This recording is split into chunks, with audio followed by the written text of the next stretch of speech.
Well, hey guys, welcome back. Today I have a body skincare empties video for you. Body washes and a ton of moisturizers. Because you know me, I am heavy-handed when it comes to moisturizing from head to toe. Coming in at number one is a body wash from Dove, which has been over the past year, I would say my go-to body wash brand. The Sugar Cookie Sprinkle. This was a limited edition holiday scent. And I also, after that, finished up the Crumbl cookie collaboration. This was likewise wonderful. I love the scents of these body wash collabs that they come out with. They're amazing. They're not sickeningly sweet. They're not headache inducing. They're more of an in-shower experience rather than something that actively scents your skin after you get out of the shower. But the body wash formulations themselves are wonderful. They cleanse very gently, but also simultaneously moisturize the skin. They produce a nice, pleasant lather. They rinse off of the skin efficiently. I have zero complaints. I haven't looked back. I'm currently using the Crumbl cookie, sugar cookie, I want to say, frosted cookie, some type of cookie body wash. Their hand soaps are also really good. So I have in here one that I finished up from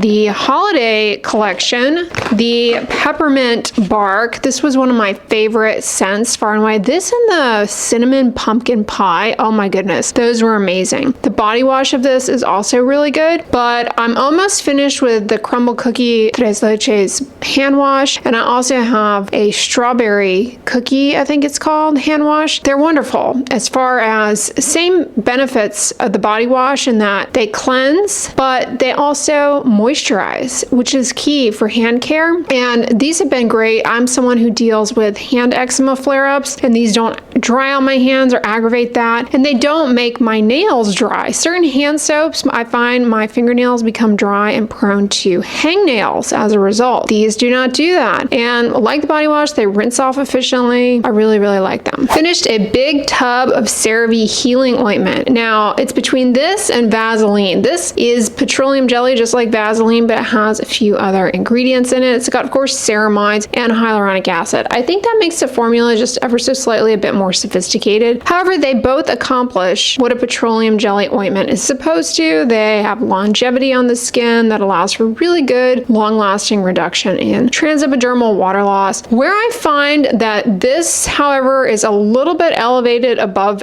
Vaseline is on my lips. You're like, that's a big tub for such a small area. I do use this to my entire body. I don't notice a huge difference between this and just plain petroleum jelly for the rest of my body. Maybe a little bit more plumpness, smoothness, a nicer application perhaps. I don't know. I'm grasping at straws at this point. But where this really stands out as one in a million is for the lips. This is one of the best lip balms out there because it's got that hyaluronic acid to really help with moisture content in the delicate lip skin area, but it's amazing at protecting lips from saliva and other irritants that lead to dry, cracked lips. Really love this. I just wish that they would not use this adhesive label on this jar because it inevitably starts to peel up, and that's kind of a pain. But that minor gripe aside, I love it. Here's another body wash. I finished the Mirai Clinical Concentrated Purifying and Deodorizing Body Wash. So I specifically bought this, tested it out, and reviewed it for a video on nonial odor, which, you know, people commonly refer to as old person smell. And you'll hear people singing the praises of persimmon soap. This not only has persimmon, but it has a green tea. And it's thought that the tannins in like persimmon and green tea may help with the nonial odor. Why is that? Well, when people get up there in years, their lipids and things of that sort in their skin, you know, may change a bit as far as what's more predominant. And then the oxidation of those lipids produces something called trans-2-nonenal, which is described as having this grassy odor. It's not a hygiene issue. Okay, all the bathing in the world is not going to remove that. Of course, if you bathe in frequently, you don't wash your clothes each time, well, those compounds compounds will accumulate on the skin in the clothing, and so it'll be a lot more intense. But it won't completely go away just from bathing. So people are all into experimenting with different tannins and things of that sort that might help reduce oxidative stress in the skin and ultimately cut down on the formation of the trans-2-nonenal and help with all that. And the brand, will make some pretty bold claims about what this can do. You'll read testimonials, but it's really not research backed. So that being said, I actually like this body wash. I thought it was very gentle, effective, and you don't need very much of it in order to generate sufficient lather to cover the entire body. It rinses off the skin well, leaves the skin feeling moisturized, hydrated. It's clear, it's colorless, but it has like a nice citrus scent to it, but it's not super strong. And again, like the Dove body washes, it doesn't actively perfume the skin. I ended up really liking this, but for the price, I mean, I don't,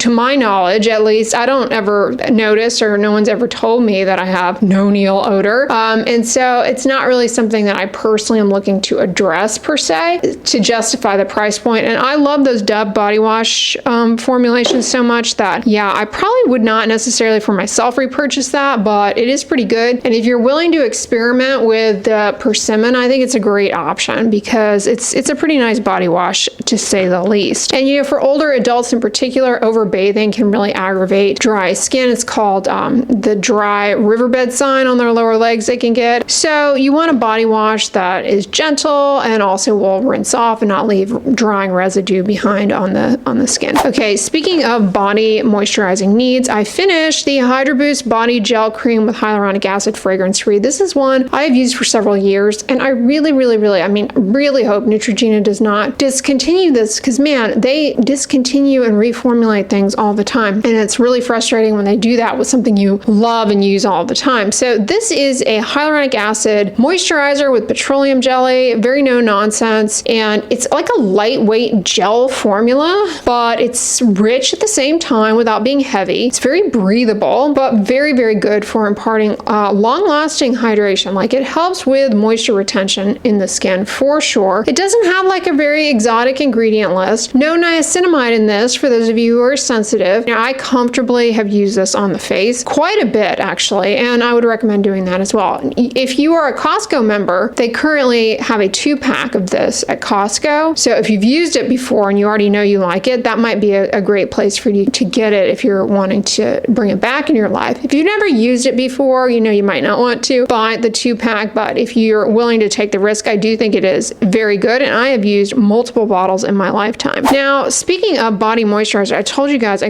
go through, we still have quite a few more to go, okay? So I finished the Amlactin Calm and Renew Sensitive Dry Skin Lotion. Of all of them, this is my least favorite. Why? It goes on streaky. It's effective, it works well. This is one of their lotions with a lower percentage of lactic acid, more so targeting the epidermis, not quite at the dermal thickening strengths, but don't get it twisted, that can still be very effective nonetheless. I finished this, but it was more of a personal preference for the application. Currently, I am using the Amlactin Daily 12%, and that's the one that's like my all-time favorite. But a similar Amlactin type product that I recently finished up and do really like, it's kind of like if Amlactin and the Gold Bond Age Renew Retinol got together, you would have the Remedy for Body Bumps KP Exfoliating Body Moisturizer. This is the second time I have used this. The first time it was in a pump bottle, and now they have it in a tube packaging. And I don't know if they tweaked the formula or something changed in my life. I swear this is a lot heavier than it used to be, like denser on the skin, so much so that I even felt a little overheated a couple of nights using it. It is very rich. It's got retinol, which is good for, over time, of course, improving collagen production. Little fine lines can become less obvious, and it can diminish wrinkle depth, but it's also really good for improving age-related sunspots and just improving the surface of the skin, normalizing skin cell turnover. It's got urea and lactic acid. So this is really good, actually, if you have keratosis pilaris. It has several ingredients that target the dry, rough bumps, reduce their formation. It also has ceramides, lipids that are part of your skin barrier, of course, and it's fragrance-free. There's no niacinamide in this if you're sensitive. You can use this on the face, but like I said, it is very heavy. I really, really like this. actually quite a bit, and I think it's a great option if you are looking for a body retinol to improve the visible signs of skin aging. You can use it on the chest, the neck, if you tolerate it, the upper arms. I mean, anywhere and everywhere you want to use it, and it is effective, but it is just a little heavier. You know, a less expensive alternative is going to be the Gold Bond Age Renew, but you may like this formulation better. It is richer. It is a bit heavier, denser. I say it's worth trying if you are someone who likes keratolytic moisturizers and you are looking to incorporate retinol, and you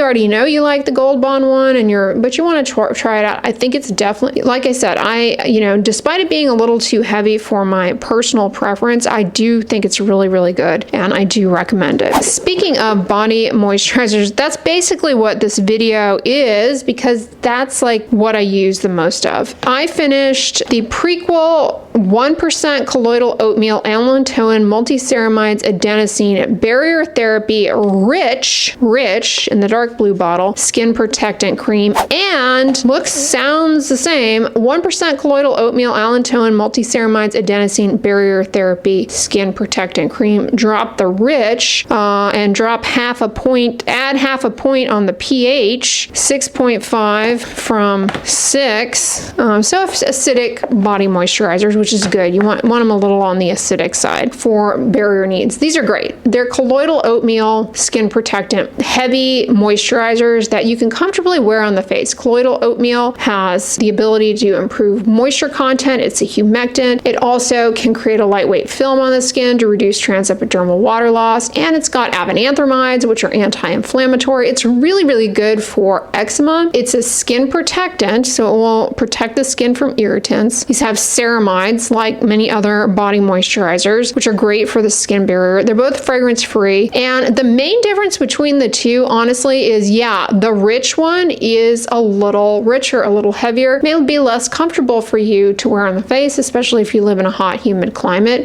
You may want to go with the non-rich, lighter blue tube in that case, or you may prefer to lean into that for the summer. I will say they too go on a little bit streaky, not as bad as the Amlactin we just talked about, but they do go on a little bit streaky, but overall they leave the skin nice and moisturized, and the hydration, I would say, lasts about 48 hours. Some moisturizers will give you 72, and in my experience, I think this is closer to a 48, but it's still very good, and with ongoing use, it'll really help keep the barrier in check and keep the skin moisturized. So I think these are fantastic. Honestly, Prequel does a really good job. If you watch, I'm going to do a facial care empties video, and you'll see that I have a Prequel favorite in there as well. Okay, last body moisturizer we have here is the Aveeno Eczema Therapy Nighttime Itch Relief Balm. This is thick. It's a balm, and this is great if you have a flare-up of raw, red, rashy skin, say atopic dermatitis, because you want something very occlusive. Ideally, you want to go with a balm or an ointment because A, it'll really help heal that, and B, it won't sting. Balms and ointments, they're heavy, but they don't have that water content that can bring with it preservatives, which preservatives are great, but they can sting, especially on impaired skin. This has to be one of my all-time favorite colloidal oatmeal products because it is so rich, healing. You almost want to spread this on toast. It looks like something that you should be eating for breakfast. It's so decadent. Now, it's interesting. They have one that's more in kiddie packaging. I think it's got like a little moon on it, and then they have this more adult one, the Nighttime Itch Relief. Same exact thing. Same exact product. You could use this one on a child. I mean, same thing. Okay, just different marketing shapes and things of that sort, colors and fonts, but the same basic thing. This is very, very good. Actually, if you have atopic dermatitis, I would highly, highly recommend giving this a try because it's very good for flare-ups. It's very good for chronically inflamed and thickened skin as well, for lubricating the skin surface, cutting down on, I mean, it really does a good job at cutting down on itch because it protects the skin from water loss and penetration of irritants, which heighten itch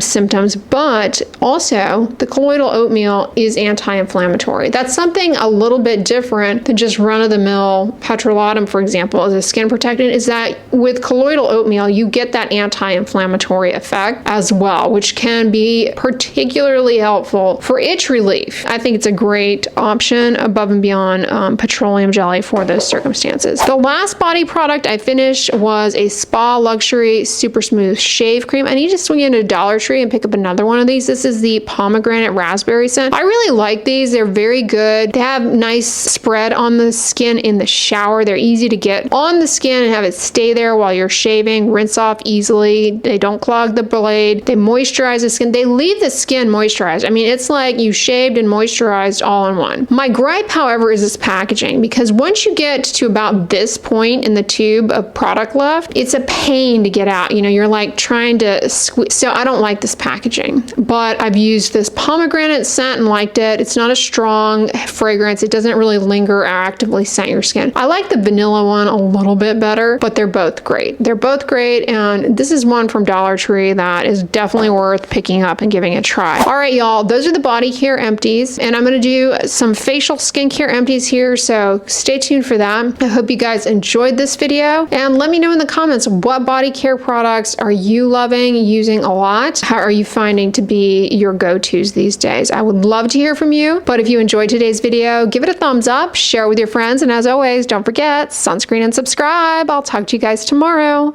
Bye.